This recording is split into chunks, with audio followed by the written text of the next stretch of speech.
বেশি বেশি যারা ইস্তেগফার করে তাদের 5টা লাভ। আওয়াজ করে বলতে হবে কয়টা? নাম্বার 1, মান লাজিমাল ইস্তিগফার জাআলাল্লাহু লাহু মিন কুল্লি দীকিন মাখরাজা। যে সব সময় ইস্তেগফারের সাথে লাজিমা মানে লেগে থাকে, আঠার মতো। কিসের মতো? চুইংগাম খান না আপনারা? চুইংগাম যদি হাতের মধ্যে লাগান আঠার মতো লেগে থাকে না? মান লাজিমাল ইস্তিগফার, যে ইস্তেগফারের সাথে আঠার মতো লেগে থাকে সে 5টা জিনিস পায় জীবনে। চিল্লায় বলেন না কয়টা? 1 নাম্বার, জাআলাল্লাহু লাহু মিন কুল্লি দীকিন মাখরাজা। সব বিপদ থেকে তার উদ্ধার করে কে? আমাদের জীবনে বিপদ আপদ আছে না নাই? কম না বেশি? কত বিপদ, কত ধরনের বিপদ। যে কোনো সময় দুর্ঘটনা হতে পারে, রোড অ্যাক্সিডেন্ট আছে না নাই? যে কোনো সময় গুম হয়ে যেতে পারে, আপনারা খুঁজে পাবেন আপনার স্বজনরা। যে কোনো সময় ক্রস ফায়ারের মধ্যে পড়তে পারেন, ঠিক কিনা?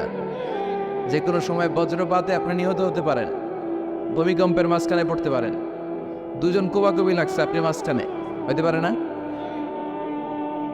জাআলাল্লাহু লাহু মিন কুল্লি দীকিন মাখরাজা।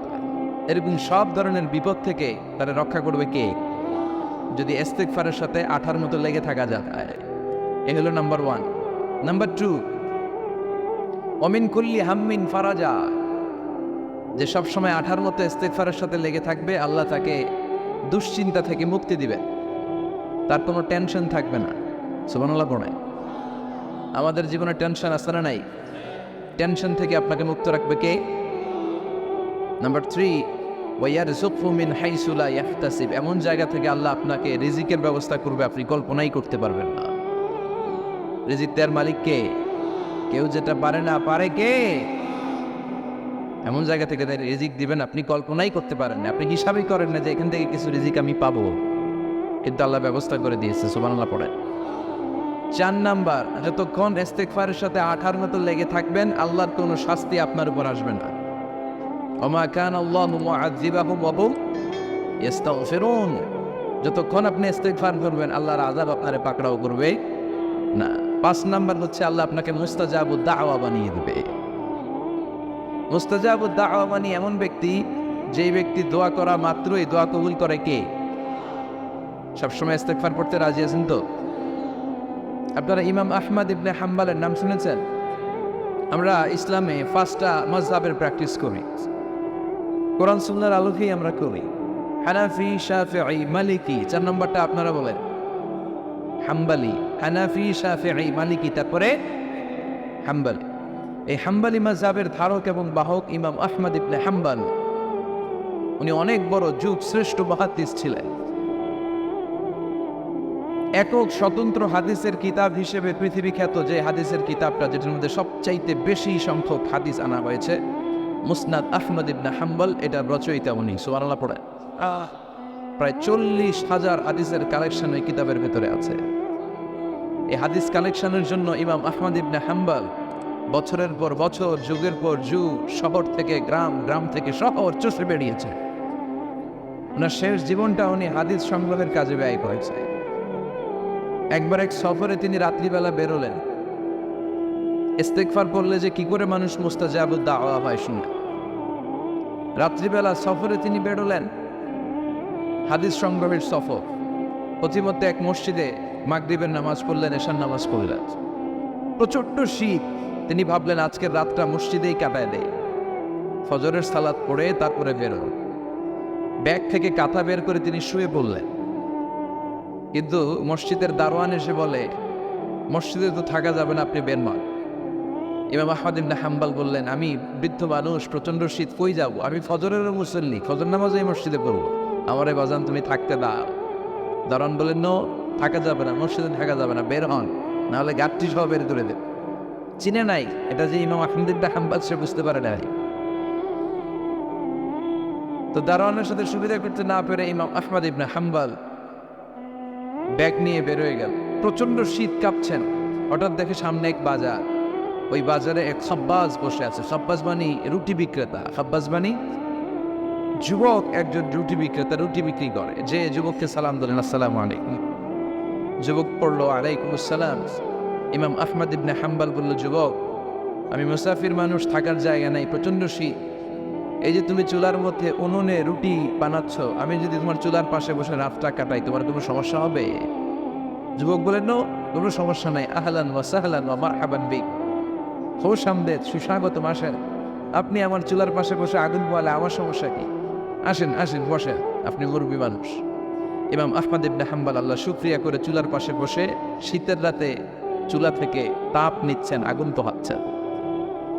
আর তিনি দেখতে লাগলেন যুবক আটা দিয়ে রুটি বানায় আর পরে আস্তাগফিরুল্লাহ, রুটির খামির বানায় আর পরে আস্তাগফিরুল্লাহ, গোল গোল করে খামির দিয়ে দলা বানিয়ে সাজিয়ে রাখে আর পরে আস্তাগফিরুল্লাহ, রুটি বেলুন দিয়ে বলে এটারে চুলার ভেতরে ঢুকায় আর কি পড়ে আস্তাগফিরুল্লাহ। ক্রেতা আসলে ক্রেতাকে রুটি দেয় আর পরে ক্রেতার হাত থেকে টাকা নিয়ে ক্যাশ বক্সে রাখে আর কি পড়ে। ইমাম আহমদ ইবনে হাম্বল তো অবাক, ঘটনা কি? আসার পর থেকে এই যুবকটারে দেখতেছি খালি পড়ে আস্তাগফিরুল্লাহ আস্তাগফিরুল্লাহ। তিনি কৌতূহল বশত বললেন, যুবক, মা লাকা ইয়া শাফ দাইমান তাকরাউনা আস্তাগফিরুল্লাহ, এ যুবক, তোমার ঘটনাটা কি? আসার পর থেকেই তুমি শুধু দেখতেছি পড়তেছো আস্তাগফিরুল্লাহ আস্তাগফিরুল্লাহ, কারণটা কি? যুবক বলে, আমি সবসময় ইস্তিগফারের সাথে আঠার মতো লেগে থাকি, আর লেগে থাকার কারণে এর বরকতে আল্লাহ আমাকে মুস্তাজাবুদ দাওয়া বানিয়ে দিয়েছে। মানে আল্লাহ আমাকে এমন বানিয়েছে যে আমি দোয়া করা মাত্রই আমার দোয়া কবুল করে কে? ইমাম আহমদ ইবনে হাম্বল বললেন, আনতা মুস্তাজাবুদ দাওয়া, তুমি মুস্তাজাবুদ দাওয়া, মানে তুমি দোয়া করলে সেটা কবুল হয়ে যায়? যুবক বলে, না, আনা মুস্তাজাবুদ দাওয়া, আমি আমার জীবনে যত দোয়া করেছি সব কবুল করে নিয়েছে কে? আমি মুস্তাজাবুদ দাওয়া, আমি দোয়া করতে দেরি কবুল হতে সেটা দেরি হয় না। তবে আমার পুরো জীবনের সব দোয়া কবুল হলেও একটা দোয়া এখনো কবুল হয় নাই। এটা শুনে ইমাম আহমদ ইবনে হাম্বলের কৌতূহল, কিউরিসিটি আরো বেড়ে গেল। তিনি বললেন, তোমার জীবনে সব দোয়া কবুল হয়েছে, একটা দোয়া কবুল হয় নাই, কি সেই দোয়া আমারে বলো? যুবক বলে, আমার জীবনে যে দোয়াটা কবুল হয় নাই সেটা হচ্ছে, আমি আল্লাহর কাছে দোয়া করে বলেছিলাম, আল্লাহ, শুনেছি এই জামানার সবচেয়ে বড় মুহাদ্দিসের নাম হচ্ছে ইমাম আহমদ ইবনে হাম্বল, আমি যেন ওই ইমাম আহমদ ইবনে হাম্বলের কপালে একটা চুমু দিয়ে মরতে পারি, তুমি তৌফিক দিও। ইমাম আহমদ ইবনে হাম্বল নিজেকে আর ধরে রাখতে পারলেন না, চোখের পানি ছেড়ে দিলেন, যুবককে জড়িয়ে ধরলেন আর বললেন, ইয়া শাহ, আহমদ ইবনে হাম্বলের কপালে চুমু দেওয়ার জন্য আহমদ ইবনে হাম্বলের দরবারে তোমার যাওয়ার দরকার নাই, আহমদ ইবনে হাম্বল নিজেই তোমার দরবারে ছুটে এসেছে। আনান আহমদ ইবনে হাম্বল, আমি নিজেই আহমদ ইবনে হাম্বল, চিল্লায় পড়েন আল্লাহু আকবার। যুবকটি চিৎকার মেরে সাইয়েদনা আহমদ ইবনে হাম্বলকে জড়িয়ে ধরল, আহমদ ইবনে হাম্বলের হাতে হাত রেখে মুসাফা করলো, আহমদ ইবনে হাম্বলের কপালে একটা চুমু এঁকে দিল আর বলল, ইয়া আহমদ ইবনে হাম্বল, এই ইস্তিগফারের কারণে আমার জীবনের সব দোয়াই কবুল হয়ে গিয়েছে। আপনি সবসময় যদি ইস্তিগফারের সাথে লেগে থাকেন, আপনার মুস্তাজাবুদ দাওয়া বানাবে কে? এজন্য অবসরে যখন কোনো কাজ থাকে না, বেশি বেশি ইস্তিগফার করা যাবে না, ইস্তিগফারের সাথে আঠার মতো লেগে থাকা যাবে না। আওয়াজ করে পড়েন আস্তাগফিরুল্লাহ, আরো জোরে পড়েন আস্তাগফিরুল্লাহ, আরো জোরে পড়েন আস্তাগফিরুল্লাহ। ফরজ সালাতের পরে বিশ্বনবী তাসবিহগুলো পড়তেন, আমরা পড়তে চাই না। আল্লাহ রাসূল সাল্লাল্লাহু আলাইহি ওয়াসাল্লাম সালাম ফেরানোর পরে পড়তেন আল্লাহু আকবার, 3 বার পড়তেন আস্তাগফিরুল্লাহ আস্তাগফিরুল্লাহ আস্তাগফিরুল্লাহ, সুবহানাল্লাহ 33 বার, আলহামদুলিল্লাহ 33 বার, আল্লাহু আকবার 33 বার, লা ইলাহা ইল্লাল্লাহ ওয়াহদাহু লা শারীকা লাহু লাহুল মুলকু ওয়া লাহুল হামদু ওয়া হুয়া আলা কুল্লি শাইইন কাদির। আয়াতুল কুরসি পড়তেন, লম্বা লম্বা অনেক দোয়া করতেন। এগুলো আমরা করি না, আমরা ছোট্ট একটা মোনাজাতের জন্য পাগল হয়ে যাই, তাই না? আসসালামু আলাইকুম ওয়া রাহমাতুল্লাহ, আসসালামু আলাইকুম ওয়া রাহমাতুল্লাহ, আল্লাহুম্মা আমিন বিরহমাতিকা ইয়া আরহামার রাহিমিন, তাই না? আমিন ইয়া আরহামার রাহিমিন। তো হইল কিছু? তাড়াহুড়ো করবেন না, তাসবিহ পড়বেন, জিকিরগুলো পড়বেন, এগুলো আপনার অন্তরটাকে সিক্ত রাখে। ফরজ সালাতের পরে আয়াতুল কুরসি পড়তে হয়। মান কারাআ আয়াতাল কুরসি দুবুরা কুল্লি সালাতিন মাকতুবা লাম ইয়ামনাহু মিন দুখুলিল জান্নাতি ইল্লাল মাউত। প্রত্যেক ফরজ সালাতের পরে যে আয়াতুল কুরসি পড়ে, তার জান্নাতে ঢোকার ব্যাপারে কোনো বাধা থাকে না একটি জিনিস ছাড়া, সেটা হলো তার মৃত্যু। লোকটা মরে না, তাই জান্নাতে যায় না, মরলেই জান্নাতি। প্রত্যেক ফরজ সালাতের পরে আয়াতুল কুরসি পড়বেন তো? আর সর্বাবস্থায় বেশি বেশি করে পড়বেন আস্তাগফিরুল্লাহ। কি পড়বেন? আমার সাথে আওয়াজ করে পড়েন আস্তাগফিরুল্লাহ।